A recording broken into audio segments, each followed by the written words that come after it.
All right, here we are again at Burns Brothers Performance. This is the 5th segment of the restoration of the Top Gun 55 Chevy.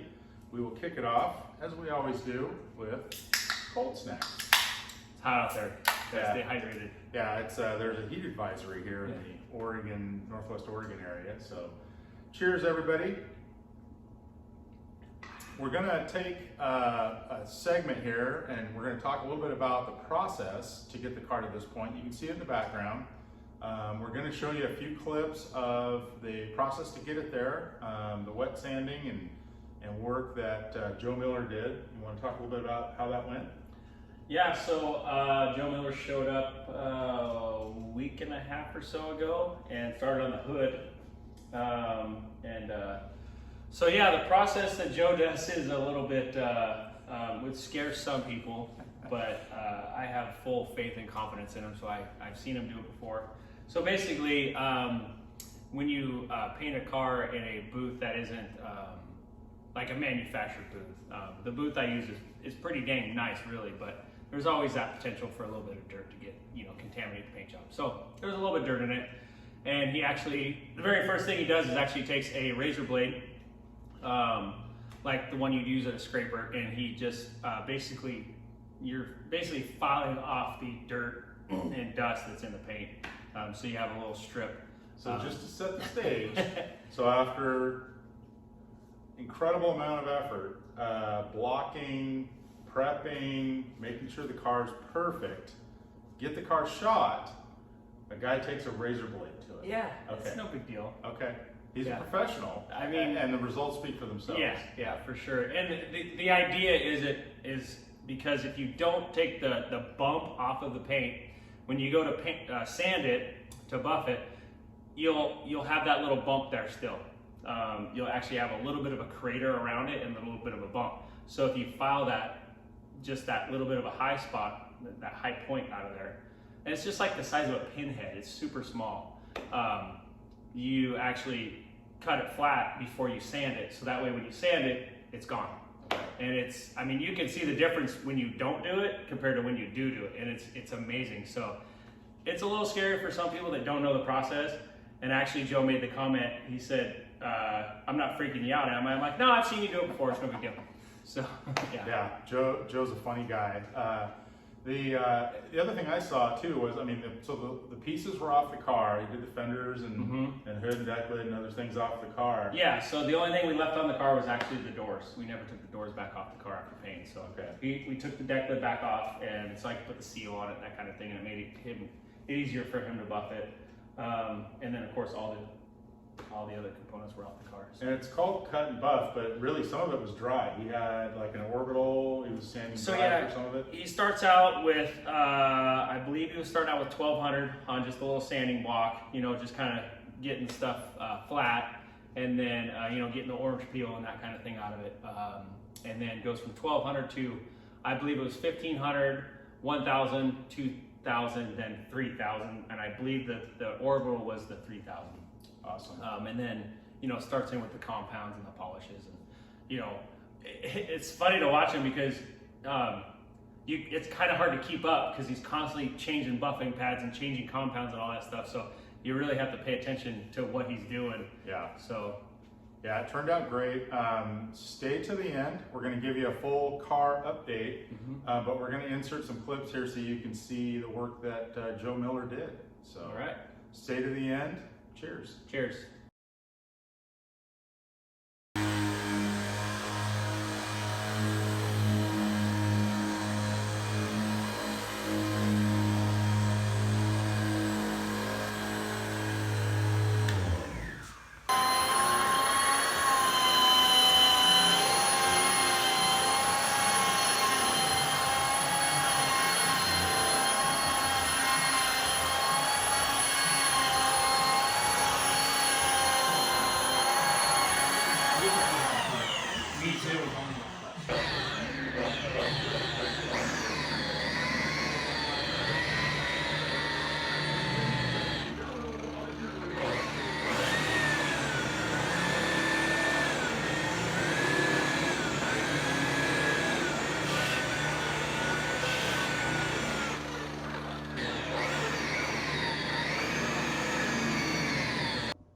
All right, we're back here at Burns Brothers Performance. This is going to be an exciting segment. We're going to hear this car run at the end, and George is going to take us around. It is getting close to being wrapped up. There's still a long list, but it's a complete car that runs and could be driven at this point. So take us through it, George. All right, well, Joe Miller did a pretty nice job on the cut and buff. Just kind of nailed it, really. Got a little final polish left to go. That's going to happen this week. Other than that, all the buffing's done on the car. So really, really happy with the way it turned out. The shine is really, really nice on it. The stuff came out pretty nice. A little bit dusty right now. I didn't want to wipe it off, but got the fenders back on it, hood, bumpers, trim. Got all that Dave Bradley polished stainless on it. It's just freaking awesome. It looks so good on the car. Should have worn better shoes because you can see them in the reflection. Yeah. Started doing the side glass. Got the quarter windows in it yesterday with these felts. That was fun if you'd never done that before. This particular style didn't come with clips. They're screws. So that was a little interesting. Got the upper felt in. They roll up really, really nice. All greased up and ready to go. So got the package tray in it. Speaker grills are just sitting in there. I think I'm gonna paint those black. I don't really like the chrome finish on them. Back seat, door panels. Still have to paint the garnish moldings. They're all powder coated for a base, but I'm gonna paint them gloss black to match the dash. This is another thing we got done since the last segment. The dash is done painted. I just have to put the cluster in it. And I'll do that after I get the heater assembly put in it. Had to go to a low car gas pedal. The factory one just wouldn't work, so I'm gonna actually take that out. I had to put it in there to get it to the alignment shop, so I'm gonna take that back out, have that powder coated. And that's big block Chevy problems? Yeah, which I learned that from Brett Davis. He was the guinea pig on that one, so I kind of knew what to do. And I actually scored a NOS Hurst shifter boot for this thing. With talking with Craig Wright, the new ones are so stiff that they actually pull the shifter out of gear because they got that dog leg in that shifter, and when you put it into first or third, it actually wants to pull it back out. So I found a Hurst a NOS boot on eBay, and I pretty much scored that. I'm really happy about that. So still got the wing windows and side glass to go in. I'm waiting for the seals. Might take a trip to Troutdale and pick those up at the warehouse. They're stored right now. Come on, so, FedEx. Yeah, door panels going after that, and then I just picked up the bolts for the seat so I can get the side covers on the front seat there. Yeah, that's pretty much done except for a few interior pieces. Waiting for the license plates. Those are supposed to be coming from Maryland anytime now. And you had the original plates restored? So or? The California black plates that were on this car, I actually sent them off to have them restored, and I've seen a picture of them. They look really good. I'm just waiting to get them back. So the trunk is pretty much done. I just got to pull this plate back off, paint it, put it back on, take my tape off there, get the trunk mat in, which Dave Loney didn't want me to put in there, but I think it looks good. Now you can throw your lawn chairs in there and not worry about scratching the trunk floor. Yeah. Battery mounted with I got a switch on there, so if he's storing it or whatever, he can shut the power off. I think that came out pretty good. I just left it kind of open. I didn't want to do the battery box thing, so yeah, new bumper, all new trim on the back. That's all new. And beautiful. Yeah. Like I said, we got one more polish on it. There's a couple little spots that kind of came back. Actually, I had it sitting outside all Saturday afternoon to, bake in the sun, and it definitely needed it. So that was part of the plan. So Joe's gonna come down and repolish that. The car out and get that done. Got the front and rear glass installed since the last video too. A fellow named Junior came over and he did those. Did a nice job. Boy, if you've never watched glass installed in the front of one of these cars, it's I went outside. Let's just say that. I said, you either put it in or it's going to break. And by golly, he got that thing in there. I was surprised it was going to go in there, but it did. Got all the stainless on it. So still got to put the wipers in it and the heater. and then a couple little trinkets under the dash, and that area is done.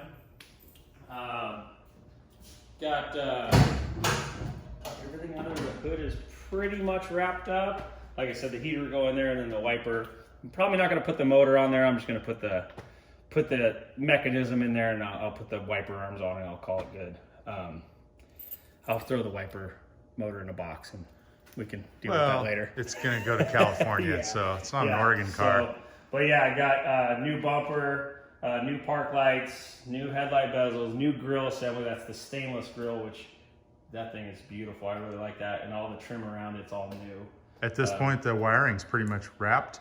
Yeah, just a couple little. I have to wire the heater switch, and then have to wire the electric fan. I did go with the bigger Be Cool radiator just because going to San Diego, it's going to be in some hot temps. I didn't really want to rely on a smaller radiator, so we went with that. You know, I put the stock style cap on it for a little originality. So Nice. We got it there. That grill is gorgeous. Is that, do you know what brand or? Where you I got got it? from Dan Chuck. Okay. So I believe it came from Dan Chuck. I don't know the brand of it. It might be their own. I don't remember. It was one of those early purchases. So got the antenna mounted. Kind of cool. This car actually never had a factory antenna, and then somebody ended up putting it on the driver's side fender. And right about before I was getting ready to paint the car, I realized that was a mistake. So you had to patch that hole. I patched that hole, drilled the new one over here, got that on. I still have to put the driver's mirror on, but that's not going to go on until the wing window goes on. So I want Nice. to make sure that's, because I guess last time you couldn't open the wing window with the mirror on there because it was in the wrong spot, so you had to move the mirror. And I said, we don't want to have that problem. That's funny. So, but yeah, brakes are on, LED. I did get a line the other day by Jeff Todd. Did a nice job actually, and he gave me one of his Rugrats See the back. 66 Chevelle t-shirts. Thank you, Jeff, for that. Very nice. Thanks, buddy. I haven't started this today, so let's see if it'll start without pumping the throttle yet. I don't know, maybe. Oh, there you go.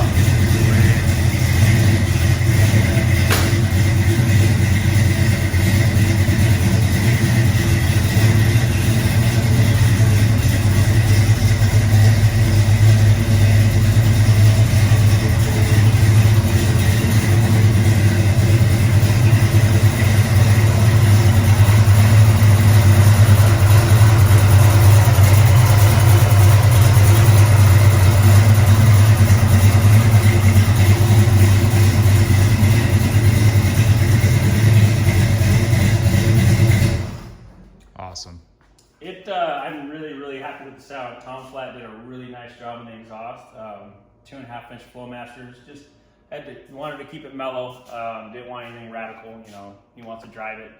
Like I said, it's got 325 gears, so he's gonna be driving this thing up the freeways. And that was all V-bands with an H-pipe and everything, and it's tucked up it's there. got V-bands on the collectors. He put a V-band on the H-pipe in case there's ever an issue with the transmission. We can pull it out.